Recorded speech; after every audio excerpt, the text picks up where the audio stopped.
Qiz bolasan, yaxshi niyat qil degan gapni siz ham eshitgan bo'lsangiz kerak va bu gap qanchalik to'g'ri ekanligini o'zimning hayotimdan gapirib bermoqchiman. Qizlik paytimda o'rtoqlarimning turmush qurgan xonadonimda qaynonda qaynonam bo'lmasa, alohida yashasak, o'xsinlarim bo'lmasa degan gaplarini ko'p eshitganman. Va shu paytda Allohning izniyle shunday duo qilganman. Ya'niki, Allohim menga qanday hayotni, qanday sharoitni ravo ko'rgan bo'lsang ham, eng muhim narsa men baxtli bo'layin. Ya'ni qaynota, qaynonam bo'lsa ham, o'g'sinlarim bo'lsa ham birga baxtli hayot kechirishlikni nasib aylagin deb niyat qilgandim. Va bu niyatimga va bu gapimning isboti o'laroq oilam, yaqinlarim guvohki, qanday xonadonga, qanday oilaga kelin bo'lib tushganligim va qanday sharoitda yashayotganligim. Alhamdulillah, hayotimdan juda ham mamnunman, juda ham baxtliman va bundan keyin ham Allohimdan hayotimning xayrli va go'zal qilib berishini so'rab niyat qilaman.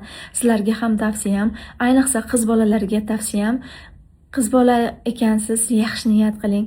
Qanday xonadonga kelin bo'lib tushishingizdan qat'iy nazar baxtli hayotni, o'sha uyning baxtli soliha bekasi bo'lishlikni niyat qiling.